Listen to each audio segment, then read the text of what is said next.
দুপুর 3:30। আয়াজের বারণ করা সত্ত্বেও কথা আয়াজের জন্য না খেয়ে বসে আছে।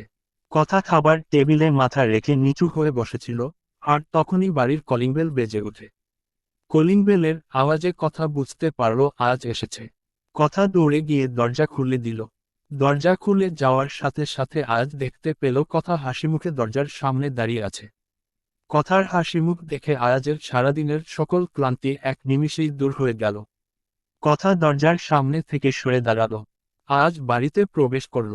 আজ ড্রয়িং রুমের সোফায় গা এলিয়ে বসে এক হাত দিয়ে গলায় বাঁধা টাই খুলছিল। আর তখনই কথা আয়াজের সামনে শরবতের গ্লাস ধরল। আয়াজ হাসি মুখে কথার কাছ থেকে গ্লাসটা নিয়ে এক নিমিষেই শরবতটুকু গলাধঃকরণ করল।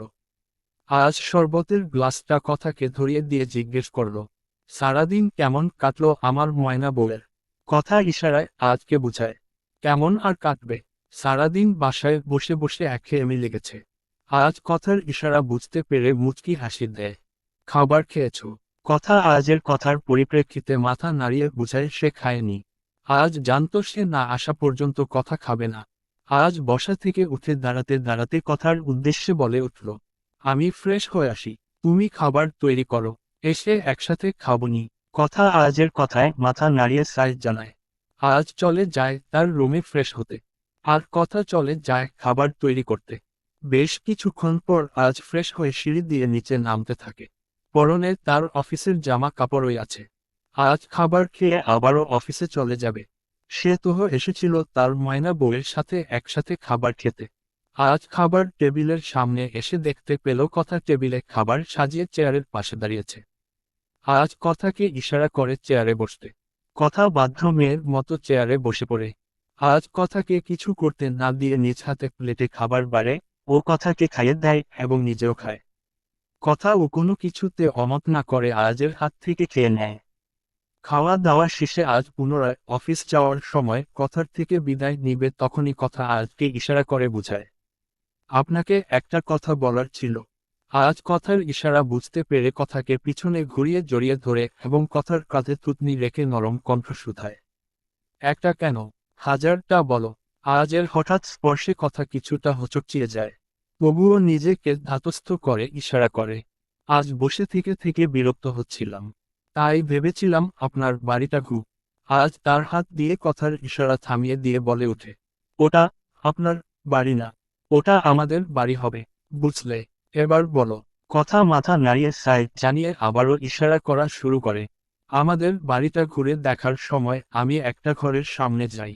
জানেন, শুধুমাত্র ওই ঘরটায় তালা ঝুলানো ছিল, আর কোনো ঘরে তালা ঝুলানো ছিল না। আচ্ছা, ওই ঘরটাতেই শুধু তালা দেওয়া কেন? আমি ওই ঘরে যেতে চাই, আমাকে ওই ঘরের চাবি দিবেন। কথার ইশারা বুঝতে পেরে আয়াজের ভাবমূর্তি পরিবর্তন হয়ে যায়। আয়াজ কথাকে ছেড়ে দিয়ে সোজা হয়ে দাঁড়ায়। কথা ঘুরে আয়াজের মুখোমুখি হয়ে দাঁড়ায়। আয়াজ বেশ গম্ভীর কণ্ঠে কথার উদ্দেশ্যে শুধালো, এত কিছু তোমার জানতে হবে না, আর ওই ঘরের ধার কাছেও যাবে না তুমি। কথা বেশ কৌতূহল নিয়ে ইশারা করল, কেন যাব না? কি আছে ওই ঘরে? আমাকে চাবি দিন, আমি দেখব ওই ঘরে কি আছে। কথা, বললাম না ওই ঘর সম্পর্কে কোনো কথা হবে না। কেন হবে না? কি আছে ওই ঘরে? হয় আপনি বলেন, না হয় আমাকে চাবি দেন। কি লুকাচ্ছেন আপনি আমার থেকে? আমি দেখব ওই ঘরে কি আছে। আজ নিজেকে বেশ শান্ত করে রেখেছে, কিন্তু কথার এমন জেদের কারণে আজ এবার বেশ ধমকে কথাকে বলে উঠল, কথা, তোমাকে একবার বললাম না যে ওই ঘর সম্পর্কে কিছু জিজ্ঞেস করবে না? বুঝো না আমার কথা? কি বাচ্চামো শুরু করলে? সময় হোক আমি নিজেই সব জানাবো তোমাকে। আপাতত এগুলো নিয়ে মাথা ঘামানোর দরকার নেই। আর তুমি ওই ঘর থেকে দূরে থাকবে, বুঝতে পেরেছ?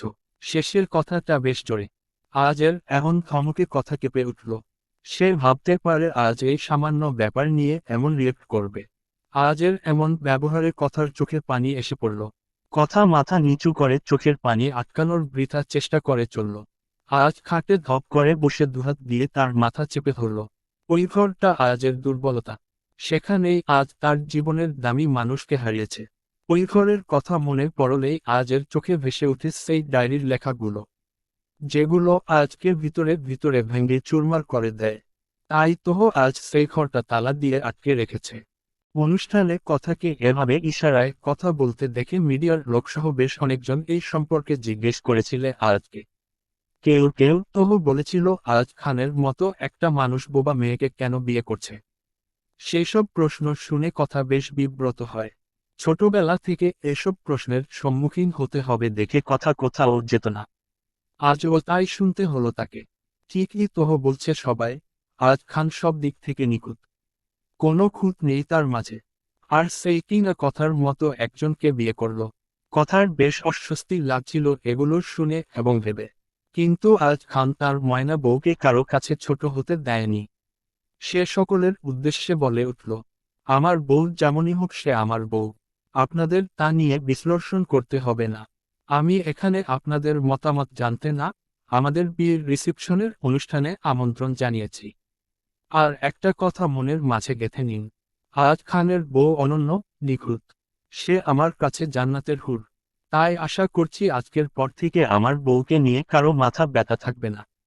আয়াজ কথার হাত নিজের হাতের মুঠোয় নিয়ে কথাগুলো সকলের উদ্দেশ্যে বলছিল। আর কথা অশ্রু চোখে আয়াজের দিকে তাকিয়েছিল। কথার জীবনে আজকেই প্রথমবার কেউ তার হয়ে তার অপমানের জবাব দিয়েছে। আজ কি সত্যি কথাকে এই অবস্থায় মেনে নিয়েছে?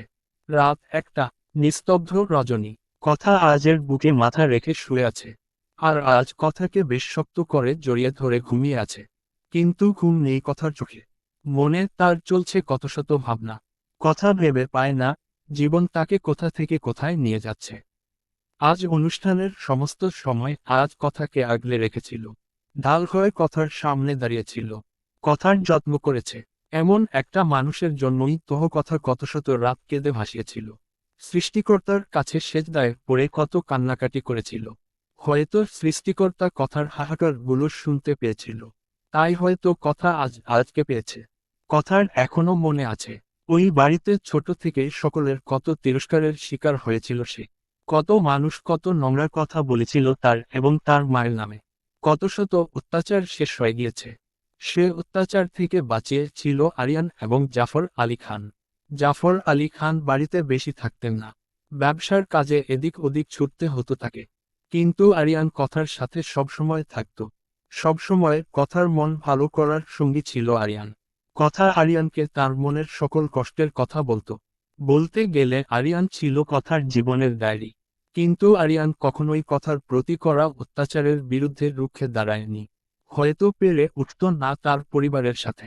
কিন্তু আজ সে কারো তোয়াক্কা করে না। কথা এই 2 দিনে বুঝতে পেরেছে, আজের কাছে কথা সবচেয়ে বেশি নিরাপদ।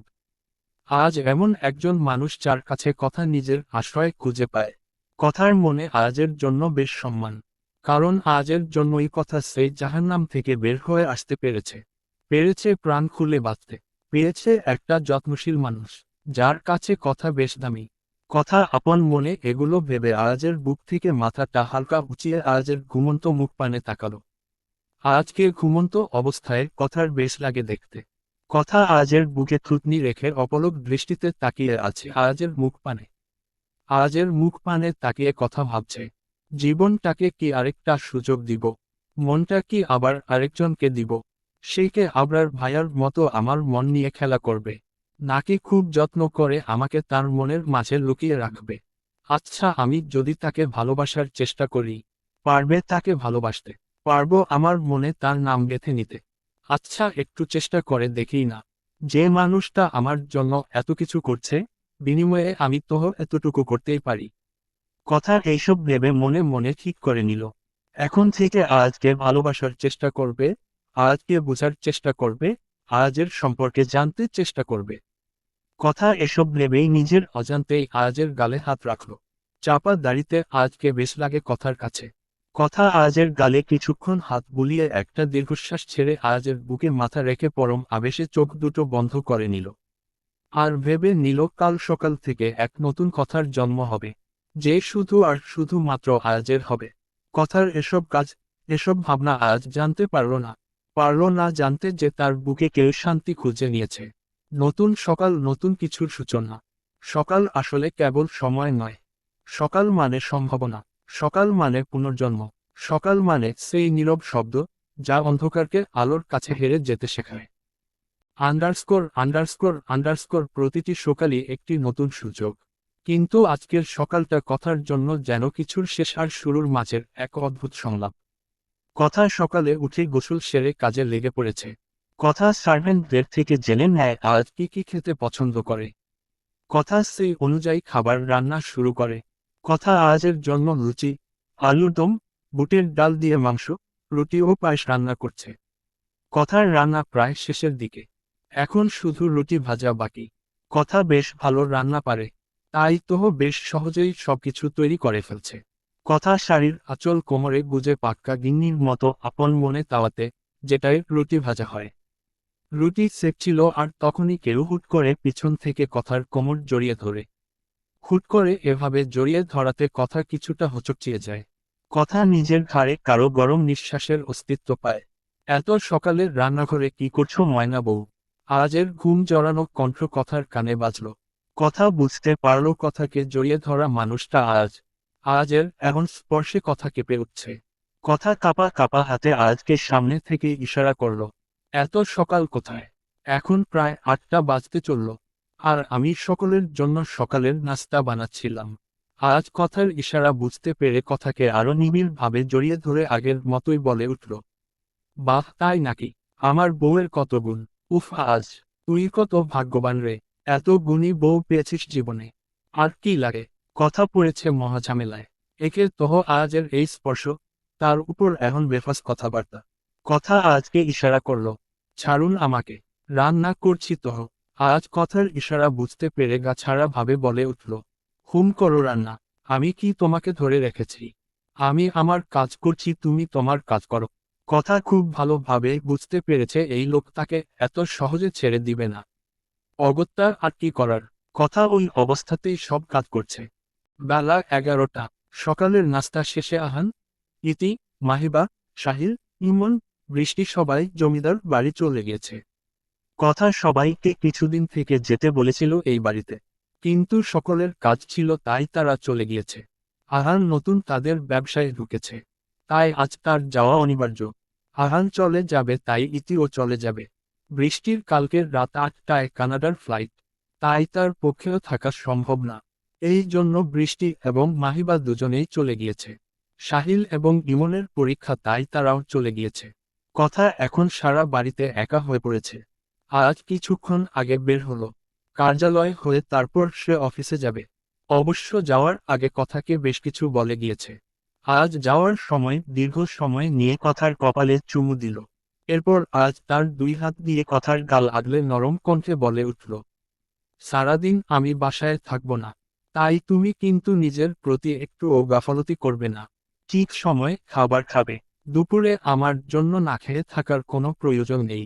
যদি কাজ শেষ করতে পারি তাহলে দুপুরে আসবো, আর না হলে রাতে। তাই বলছি, ঠিক সময় খাবার খেয়ে নিবে। প্রয়োজন হলে কিছুক্ষণ ঘুমিয়ে নিও, তাহলে শরীর ভালো লাগবে।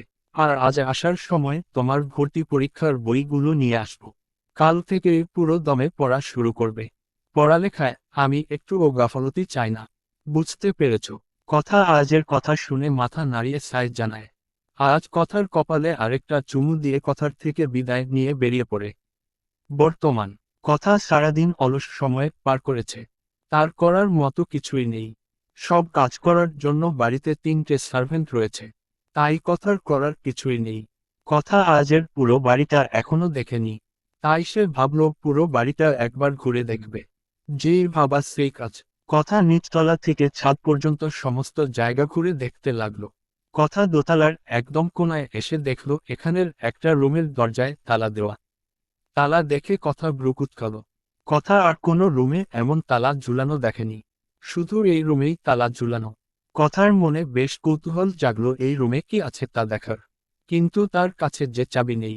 পর মুহূর্তেই কথা ভাবল আজ আসলে তার কাছ থেকে এই রুমের চাবি চেয়ে নিবে। জমিদার বাড়ি। জমিদার বাড়িতে সবাই বেশ চিন্তিত। চিন্তিত হবেই না কেন? আরিয়ান যে এখনো তাদের ফোন দেয়নি, জানায়নি সে ঠিকমতো পৌঁছেছে কিনা। জাফর আলী খান তার আদরের নাতির চিন্তায় খাওয়া দাওয়া বন্ধ করে দিয়েছেন। জাফর আলী খানের কাছে তার প্রতিটি নাতি নাতনি বেশ আদরের। আরিয়ানের মা রাইমা খান নিজের রুমে বসে বিলাপ করে যাচ্ছেন। তার পাশে বসে তার ছোট বোন আফসানা খান সান্ত্বনা দিয়ে যাচ্ছেন। আর বাড়ির মেছো গিন্নি, তার এইসবে কোনো মাথা ব্যথা নেই। সে সকলের জন্য দুপুরের খাবার রান্নায় ব্যস্ত। তিনি সেই প্রথম থেকেই রাইমা খান এবং আফসানা খানকে সহ্য করতে পারেন না। হয়তো তারও কোনো কারণ রয়েছে, তাই তাদের দুজনের সাথে তার তেমন কোনো সখ্যতাও গড়ে ওঠেনি। অন্যদিকে আজ তার অফিস রুমে বসে কারোর সাথে কথা বলছে। তুই কি নিশ্চিত জামশেদ চৌধুরীর পিএ টাকার জন্য আমাদের এই কাজে রাজি হবে? ফোনের ওপাশের ব্যক্তি, আরে হ্যাঁ আমি নিশ্চিত। তুই জানিস আমি নিশ্চিত না হয়ে কোনো কাজ করি না। হ্যাঁ তা জানি। আচ্ছা শুন, জামশেদ চৌধুরীর আড়ালে কাল ওই ব্যাটাকে আমাদের মৃত্যুপথ কুঠিতে নিয়ে আয়। এক কাজ করিস, আজ রাতে ওই ব্যাটাকে ওর বাড়ি থেকে ধরে আনো। কাল সকালে না হয় আমি আর তুই মিলে সেখানে যাব। হুমকি বলেছিস তুই? তাহলে আমাদের কিন্তু খুব সকাল সকাল বের হতে হবে, যেন ওই জামশেদ কাকুর নজরে আমরা না পড়ি। শালা এমন ভাবে আমাদের পিছনে লোক লাগিয়েছে মনে হচ্ছে আমরা কোনো ভিআইপি পার্সন। VIP person? ওপাশের ব্যক্তির কথা শুনে আজ বেশ শব্দ করে হেসে দেয়। যা বলেছিস, জামশেদ চৌধুরীর জন্য আমরা দুই বন্ধু ভিআইপি থেকে কম না। আচ্ছা এখন রাখো, বাসায় যাব আমি। আমার বউটা আমার জন্য অপেক্ষা করছে। ইস, কি বউ বউ করছিস রে? শালা তোর বিয়ে দেওয়াই উচিত ছিল না। দেখ অন্য সব বিষয় নিয়ে যা বলার বল, কিন্তু বিয়ে আর বউ নিয়ে খোঁটা দিবি না। আমার ময়না বউকে নিজের করে পাওয়ার জন্য কত কাঠ পুরাতে হয়েছে তা জানিস না? হো ভাই জানি, কিন্তু তুই এটা ভুলিস না, আমার জন্যই তোর বউ এতদিন সিঙ্গেল ছিল। না হলে কবেই আরিয়ান তোর বউ নিয়ে পালিয়ে যেত আল্লাহই জানে। শালা তোর জন্য আমি আমার ছোট ভাইয়ের কাছে কত খারাপ হয়েছি জানিস বেটায় আমার সাথে এখন তেমন ভাবে কথাই বলে না। আরিয়ান ভাই মনে হয় তোর একার হয়, আমার হয় না। এইটা নিয়ে তুই চিন্তা করিস না, সব ঠিকঠাক হলে ওকে আমি বুঝিয়ে বলবো। আশা রাখছি ও বুঝবে। আর ওর জন্য এত চিন্তা করিস না। ওর জন্য বৃষ্টি আছে, শুনলাম বৃষ্টি ও নাকি কানাডায় যাচ্ছে। হ্যাঁ আমিও তাই শুনলাম। যাক ভালো হয়েছে যাচ্ছে। এবার মনে হয় ওদের মধ্যে কিছু একটা হয়ে যাবে। হয়ে গেলেই ভালো। আচ্ছা আমি এখন রাখি, 3টে বেজে গেছে। আমি নিশ্চিত আমার ময়না বউ আমার জন্য না খেয়ে আছে। তুইও যা, নূপুর কি করছে দেখ গিয়ে। আর সাবধান, আমার বোনটাকে কষ্ট দিবি না বলে দিলাম। আমার ঘাড়ে কয়টা মাথা যে তোর পাতানো বোনকে কষ্ট দিব। আচ্ছা এখন রাখি, আমিও বাসায় যাই। এই বলে ওপাশের ব্যক্তি অর্থাৎ আবরার ফোন রেখে দিল। আর আজ ও চলল নিজের বাড়ির উদ্দেশ্যে। দুপুর 3:30। আইজের বারণ করা সত্ত্বেও কথা আজের জন্য না খেয়ে বসে আছে। কথা খাবার টেবিলে মাথা রেখে নিচু হয়ে বসেছিল। আর তখনই বাড়ির কলিং বেল বেজে ওঠে। কলিং বেলের আওয়াজে কথা বুঝতে পারল আজ এসেছে। কথা দৌড়ে গিয়ে দরজা খুলে দিল। দরজা খুলে যাওয়ার সাথে সাথে আজ দেখতে পেল কথা হাসিমুখে দরজার সামনে দাঁড়িয়ে আছে। কথার হাসিমুখ দেখে আয়াজের সারাদিনের সকল ক্লান্তি এক নিমিষেই দূর হয়ে গেল। কথা দরজার সামনে থেকে সরে দাঁড়ালো। আজ বাড়িতে প্রবেশ করল। আজ ড্রয়িং রুমের সোফায় গা এলিয়ে বসে এক হাত দিয়ে গলায় বাঁধা টাই খুলছিল। আর তখনই কথা আয়াজের সামনে শরবতের গ্লাস ধরল। আয়াজ হাসি মুখে কথার কাছ থেকে গ্লাসটা নিয়ে এক নিমিষেই শরবতটুকু গলাধঃকরণ করল। আয়াজ শরবতের গ্লাসটা কথাকে ধরিয়ে দিয়ে জিজ্ঞেস করল, সারাদিন কেমন কাটলো আমার ময়না বউয়ের? কথা ইশারায় আজকে বুঝায়, কেমন আর কাটবে, সারাদিন বাসায় বসে বসে একঘেয়েমি লেগেছে। আজ কথার ইশারা বুঝতে পেরে মুচকি হাসি দেয়। খাবার খেয়েছো? কথা আজের কথার পরিপ্রেক্ষিতে মাথা নাড়িয়ে বুঝায় সে খায়নি। আজ জানতো সে না আসা পর্যন্ত কথা খাবে না। আজ বসা থেকে উঠে দাঁড়াতে দাঁড়াতে কথার উদ্দেশ্যে বলে উঠল, আমি ফ্রেশ হয়ে আসি, তুমি খাবার তৈরি করো, এসে একসাথে খাবনি। কথা আজের কথায় মাথা নাড়িয়ে সাইজ জানায়। আজ চলে যায় তার রুমে ফ্রেশ হতে। আর কথা চলে যায় খাবার তৈরি করতে। বেশ কিছুক্ষণ পর আজ ফ্রেশ হয়ে সিঁড়ি দিয়ে নিচে নামতে থাকে। পরনে তার অফিসের জামা কাপড়ই আছে। আজ খাবার খেয়ে আবারও অফিসে চলে যাবে। সে তো এসেছিল তার ময়না বউয়ের সাথে একসাথে খাবার খেতে। আজ খাবার টেবিলের সামনে এসে দেখতে পেল কথা টেবিলে খাবার সাজিয়ে চেয়ারের পাশে দাঁড়িয়েছে। আজ কথাকে ইশারা করে চেয়ারে বসতে।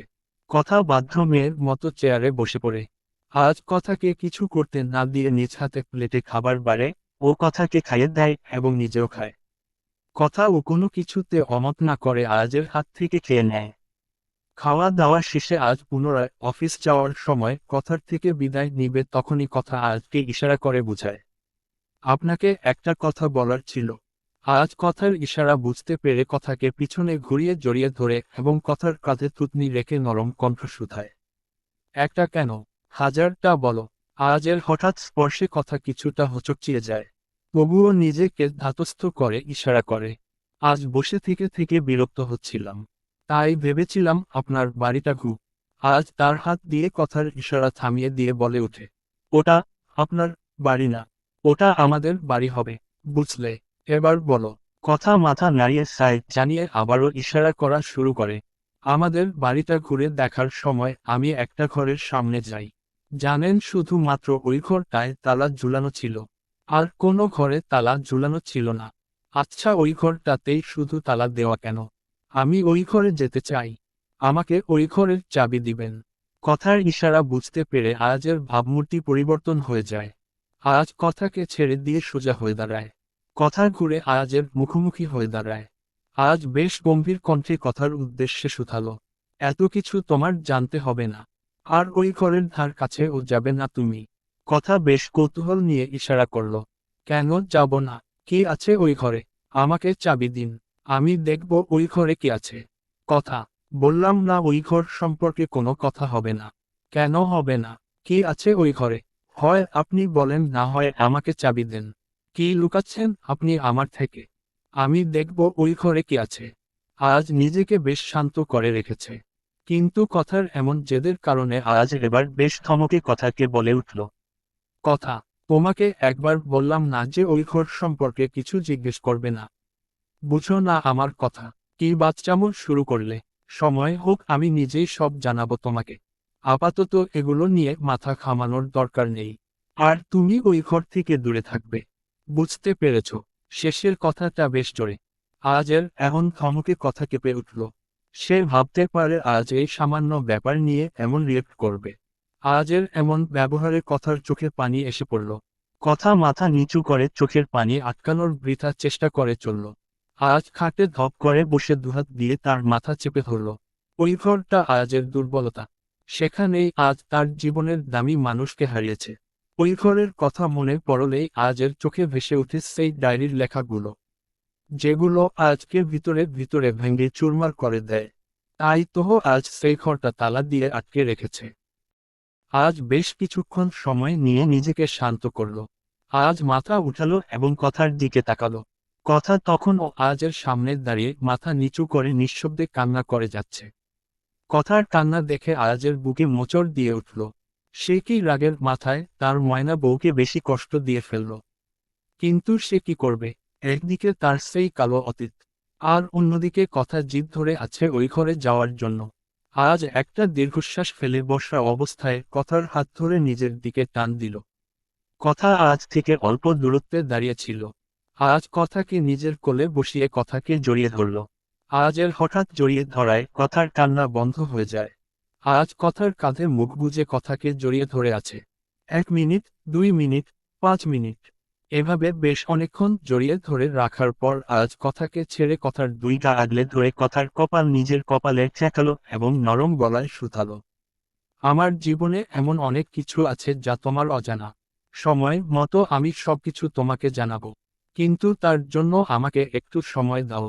কিছুটা থেমে, আমার জীবনটা সহজ ছিল না কথা।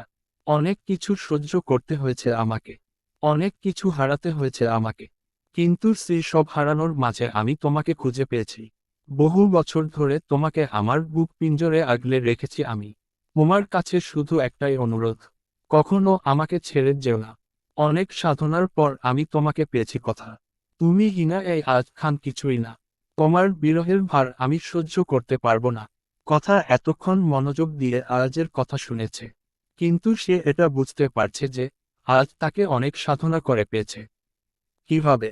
সে তো এই কিছুদিন আগে আয়াজের সাথে পরিচিত হয়েছে। এর আগে তো সে আয়াজকে দেখেনি, আর আজ তাকে বহু বছর ধরে চিনে।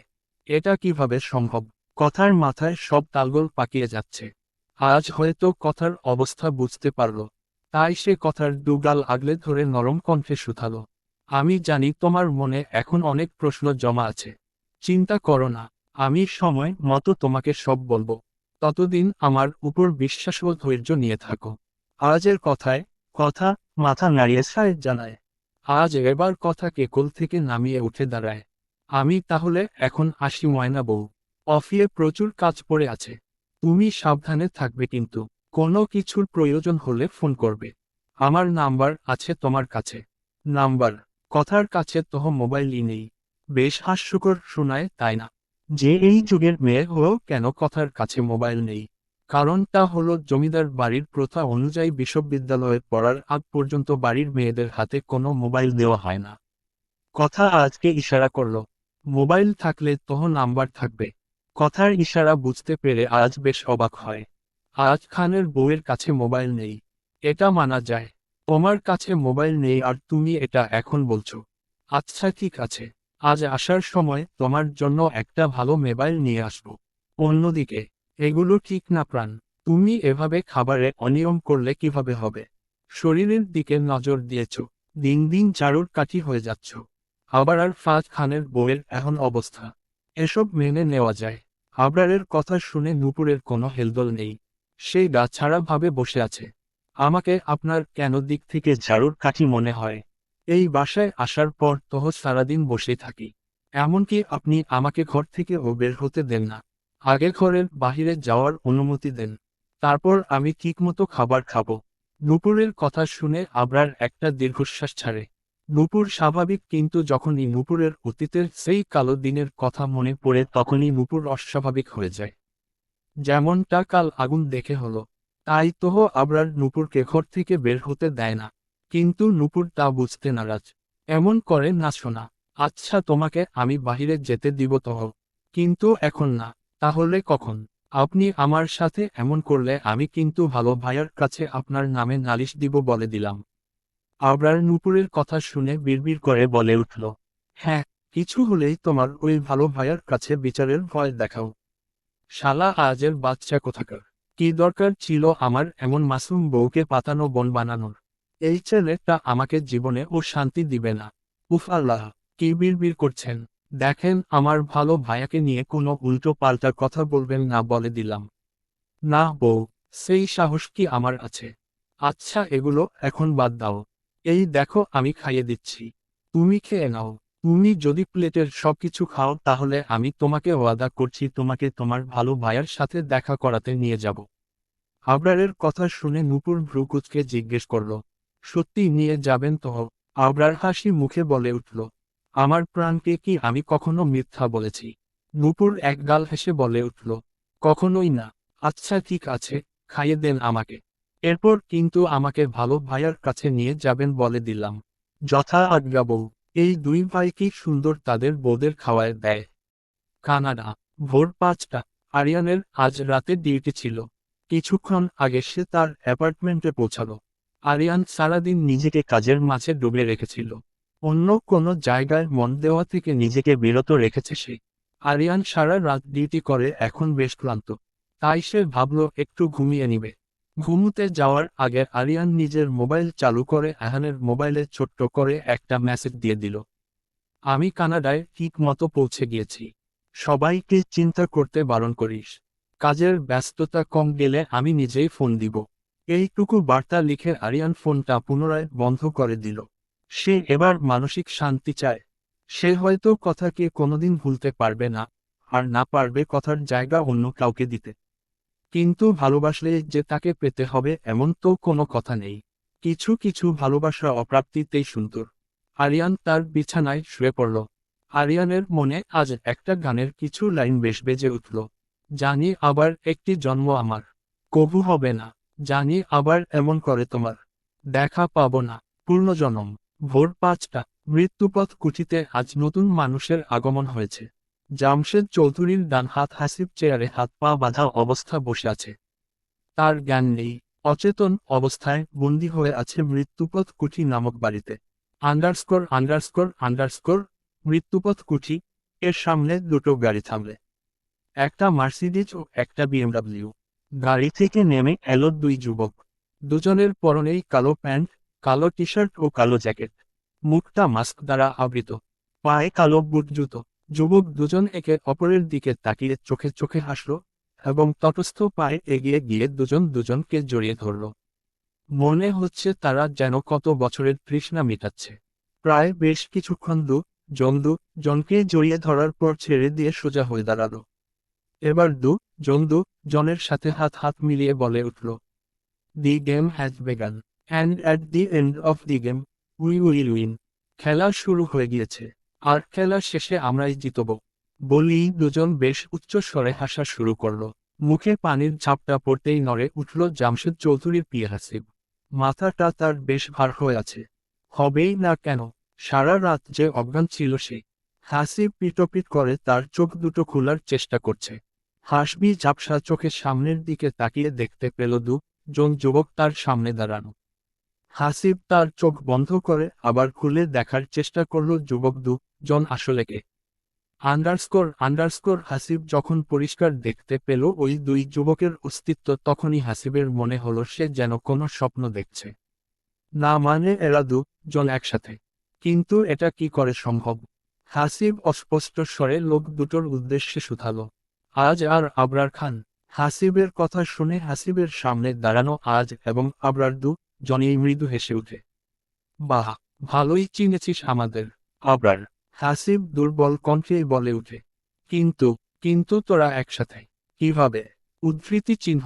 সে অনেক লম্বা কাহিনী মামা, এখন এত এনার্জি নাই তোকে সেই সব শোনানোর।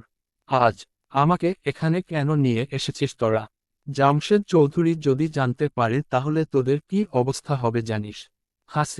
হাসিবের কথা শুনে আজ এবং আবরার সমান তালে ঘর কাঁপিয়ে হাসা শুরু করল। হাসিব আজ এবং আবরারের এখন হাসি দেখে হচকচিয়ে উঠল। সে মনে মনে ভাবছে, আমি কি কোনো হাসির কথা বললাম এখানে? আজ বহু কষ্টে নিজের হাসি থামিয়ে হাসিবের উদ্দেশ্যে বলে উঠল, ও আচ্ছা, তা তোর জামশেদ চৌধুরী ওরফে গাধা কি করবে আমাদের শুনি। আজ তোর ওই জামশেদ চৌধুরী ওরফে গাধা আমাদের কি করতে পারবে তা জানি না, কিন্তু তুই যদি আমাদের কথা না মানিস তাহলে আমরা তোর অনেক কিছুই করতে পারি। আবরার। হাসিব আবরারের কথা শুনে কিছুটা ভয় পেয়ে যায়, কারণ হাসিবের ধারণা আছে তার সামনে দাঁড়িয়ে থাকা দুই বন্ধু ঠিক কতটা হিংস্র হতে পারে। হাসিব একটা লোক দিলে কিছুটা তোতলিয়ে বলে, কি কথা মানতে হবে তোদের? এই তো চান্দু, পথে আসো। শুন, আজ আমরা যা বলবো তা অক্ষরে অক্ষরে পালন করবি।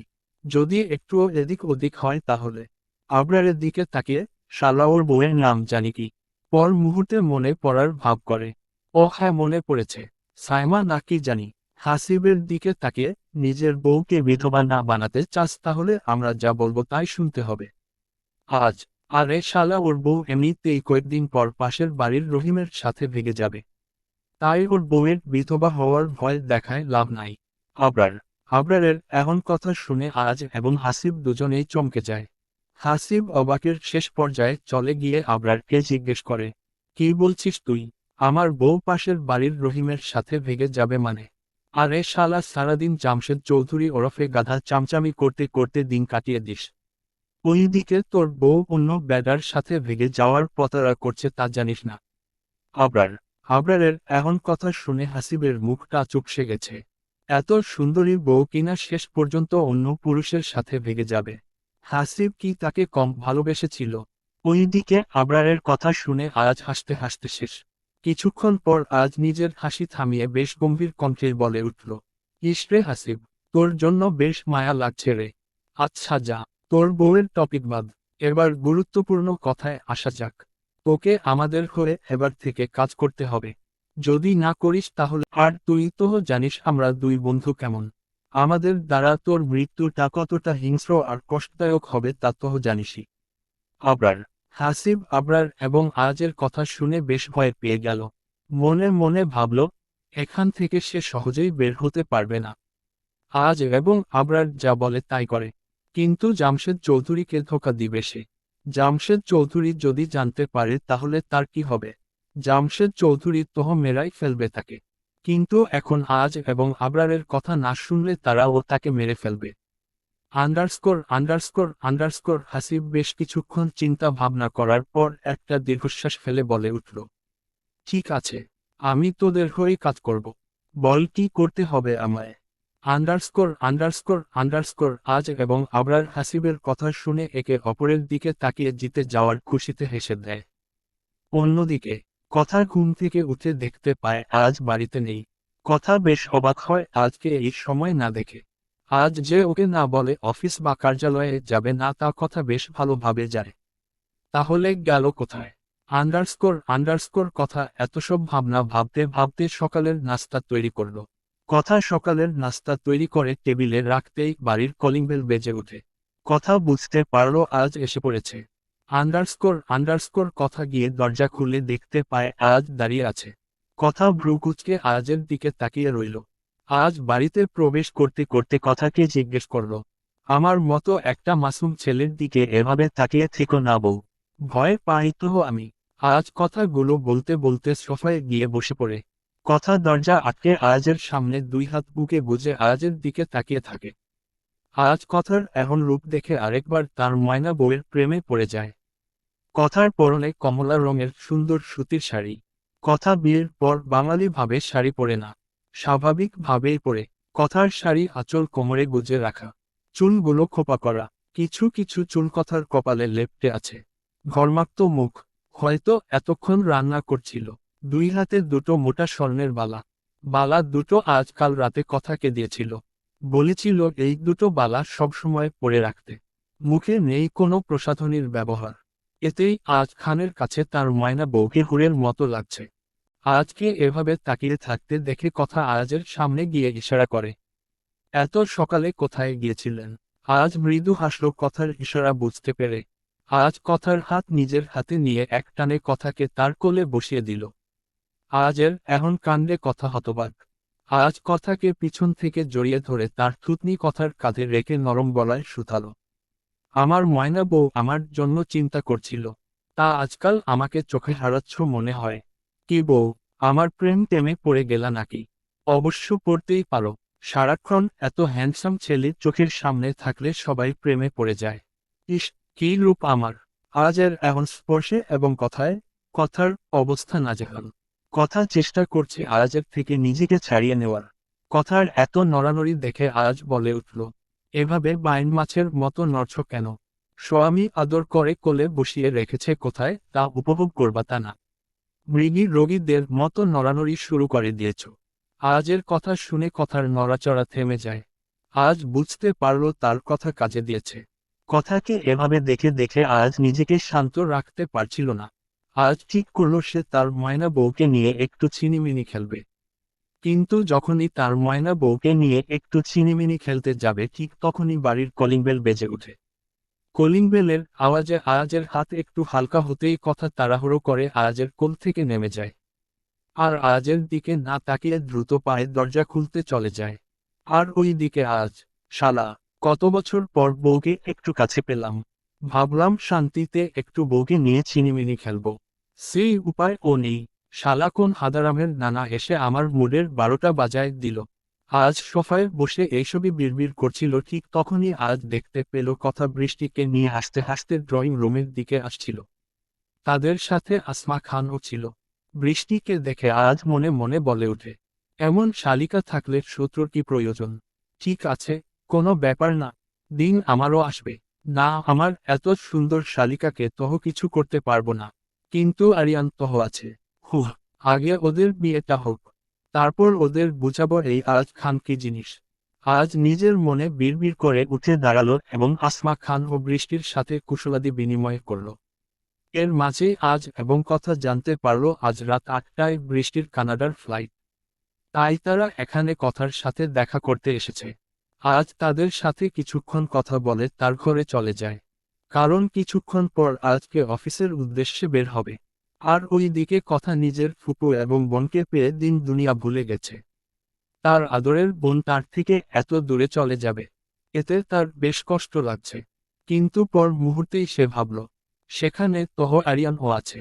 কথা বৃষ্টির থেকে জানতে পারল আরিয়ানের হসপিটাল থেকে বৃষ্টির ভার্সিটির দূরত্ব মাত্র 30 মিনিটের। কথা মনে মনে দোয়া করল, বৃষ্টি এবং আরিয়ানের মধ্যে যেন এবার একটা সম্পর্ক তৈরি হয়ে যায়, যার দরুন আরিয়ান যেন তার জীবনে খাঁটি ভালোবাসার মানুষটা পেয়ে যায়। বেলা 12টা। আজ বেশ আগেই অফিস চলে গেছে। বৃষ্টি এবং আসমা খানও চলে গেছে কিছুক্ষণ আগে। এখন বাসায় শুধু কথা আর কিছু সার্ভেন্ট রয়েছে।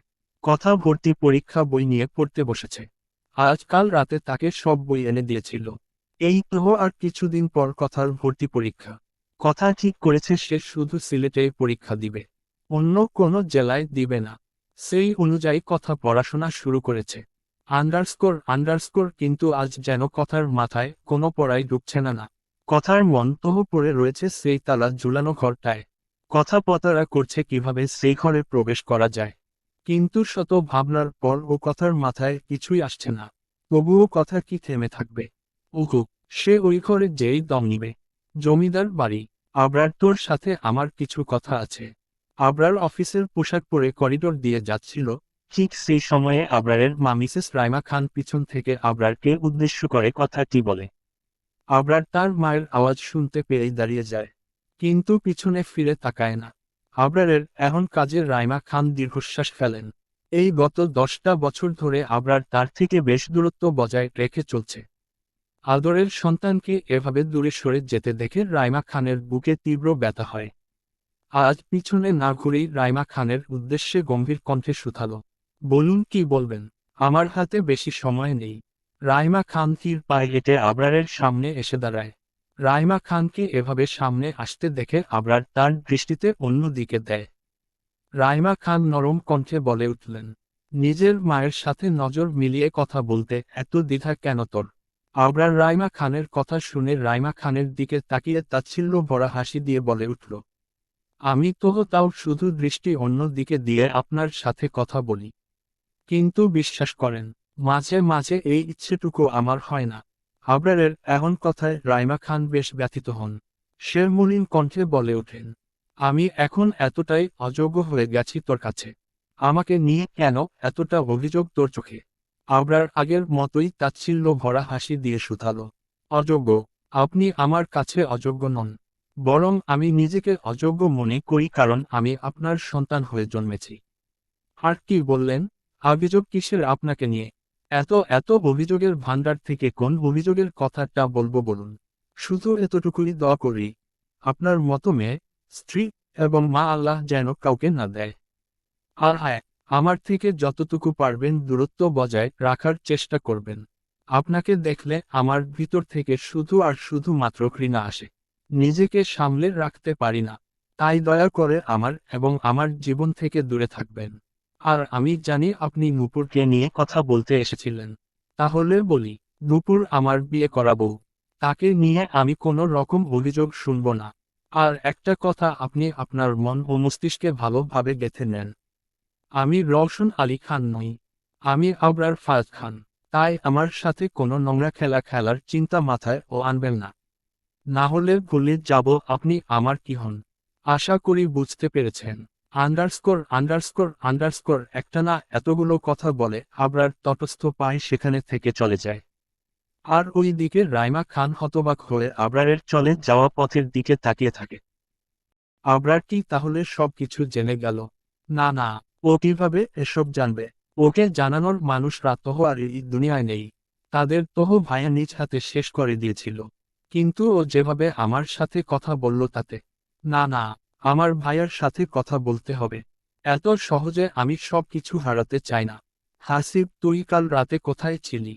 জামশেদ চৌধুরী তার অফিসের কেবিনের চেয়ারে বসে হাসিবের উদ্দেশ্যে কথাটা বলে উঠলেন। জামশেদ চৌধুরীর এমন কথায় হাসিব বেশ ঘাবড়ে যায়। পর মুহূর্তে হাসিব নিজেকে শান্ত করে বলে ওঠে, বাসায় ছিলাম স্যার। বাসায় থাকলে আমার ফোন ধরিসনি কেন? কাল কতগুলো ফোন করেছিলাম তোকে, বারবার তোর ফোন বন্ধ বলছিল। আসলে স্যার আমার ফোনটা ভেঙে গিয়েছে। তাই। উদ্ধৃতি চিহ্ন। জামশেদ চৌধুরী কোনা চোখে হাসিবের দিকে তাকালো। জামশেদ চৌধুরীকে এভাবে তাকাতে দেখে হাসিব ভিতরে ভিতরে বেশ ঘাবড়ে যায়। কিন্তু হাসিবকে বাহির থেকে বেশ শান্ত দেখাচ্ছে। ও আচ্ছা, আজ যাওয়ার সময় মোবাইল কিনে নিয়ে যাবি। ভবিষ্যতে যেন আর এমন না হয়। হাসিব বুঝতে পারল জামশেদ চৌধুরী তার কথা বিশ্বাস করেছে। হাসিব প্রশান্তির নিঃশ্বাস ছেড়ে বলে উঠল, জি স্যার। আচ্ছা শুন, কালে কোম্পানির সাথে আমাদের একটা ডিল আছে। মনে আছে সেই কথা? জি স্যার, মনে আছে। আপনি চিন্তা করবেন না, ওই ডিলটা আমরাই পাবো। হুম, ওই ডিলে কিন্তু আজও থাকবে বিপক্ষ পার্টি হিসেবে। আমি চাই না সেটা যেন আজ পায়। যে কোনো মূল্যে ওই ডিলটা আমার চাই। ওই ডিলটা আমাদের কোম্পানির জন্য খুবই গুরুত্বপূর্ণ। উদ্ধৃতি চিহ্ন। জি স্যার, আপনি চিন্তা করবেন না, ওই ডিলটা আমরাই পাবো। জামশেদ চৌধুরী আরও কিছু বলতে নিবে তার আগেই তার ফোন বেজে ওঠে। জামশেদ চৌধুরী ফোন হাতে নেয়। জামশেদ চৌধুরী ফোন দেওয়া মানুষটার নাম দেখেই হাসিবকে ইশারা করে কেবিন থেকে চলে যেতে। হাসিব ও জামশেদ চৌধুরীর কথা শুনে কেবিন থেকে বের হওয়ার ভান করে। কিন্তু দরজার ওপাশে হাসিব দাঁড়িয়ে থেকে কান পাতে জামশেদ চৌধুরীর কেবিনে।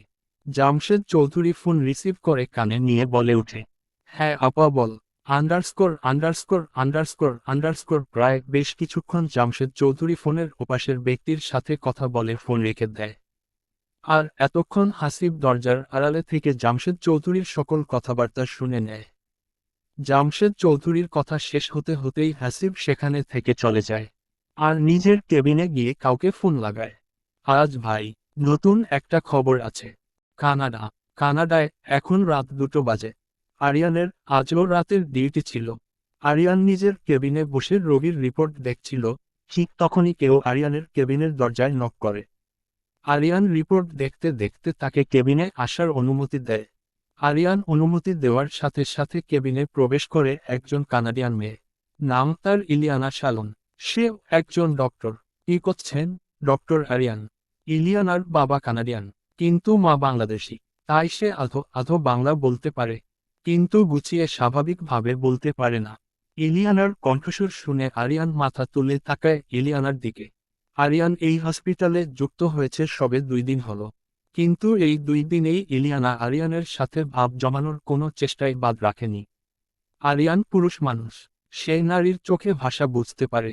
আরিয়ান ইলিয়ানার চোখে আরিয়ানের জন্য অন্যরকম অনুভূতি দেখতে পায়। কিন্তু আরিয়ান এইসব প্রশ্রয় দিতে চায় না। তাই সে যত কম কথা বলা যায় তাই বলে, নাথিং। আরিয়ানের এই ছোট্ট জবাবে ইলিয়ানা খুশি হয়ে যায়। ইলিয়ানা তার এত বছরের জীবনে একমাত্র আরিয়ানকে দেখে তার মন থমকে যায়। কানাডায় থাকার দরুন এত সুন্দর সুন্দর ছেলেদের সাথে তার দেখা হয়েছে। কিন্তু আরিয়ানকে প্রথম দেখাতেই ইলিয়ানার মনে কিছু একটা হয়ে যায়। হয়তো এটাকেই প্রথম দেখার ভালোবাসা বলে। ইংরেজিতে যাকে বলে লাভ অ্যাট ফার্স্ট সাইট। ইলিয়ানা আরিয়ানকে আরও কিছু বলতে নিবে তখনই আরিয়ান বসা থেকে উঠে দাঁড়াতে দাঁড়াতে ইলিয়ানার উদ্দেশ্য বলে উঠল, আমার এখন ওয়ার্ড পরিদর্শনে যেতে হবে মিস ইলিয়ানা। এই বলে আরিয়ান কেবিন থেকে চলে যায়। আরিয়ানের এখন ব্যবহারে ইলিয়ানার কিছুটা খারাপ লাগে। কিন্তু ইলিয়ানা তা পাত্তা দেয় না। সে ভাবতে থাকে কিভাবে আরিয়ানকে নিজের করে পাওয়া যায়। বাংলাদেশ, রাত 8টা। বৃষ্টির ফ্লাইট এই মাত্রই টেক অফ করল। বৃষ্টি বিমানের জানালা দিয়ে তার দেশটাকে শেষবারের মতো দেখে নিচ্ছে। আবার কবে দেশে আসতে পারবে তা তার অজানা। বৃষ্টি বিমানের সিটে গা এলিয়ে দিয়ে ভাবতে থাকে, এই তো আর কিছু ঘন্টা, তারপর আমি আরিয়ান ভাইয়ার দেখা পাবো। এবার আমি আরিয়ান ভাইয়াকে যে করেই হোক নিজের মনের কথা বলবো। আর যে করেই হোক আরিয়ান ভাইয়াকে আমার ভালোবাসায় নিজের করে নিব। চোখ বন্ধ করে, আপনাকে ভীষণ ভালোবাসি আরিয়ান ভাইয়া। আপনি ছাড়া নিজেকে এক মুহূর্তও কল্পনা করতে পারি না। আমার বেঁচে থাকার জন্য আপনাকে যে বড্ড প্রয়োজন। আমি আসছি আরিয়ান ভাইয়া, আপনাকে নিজের করে নিতে আসছি আমি।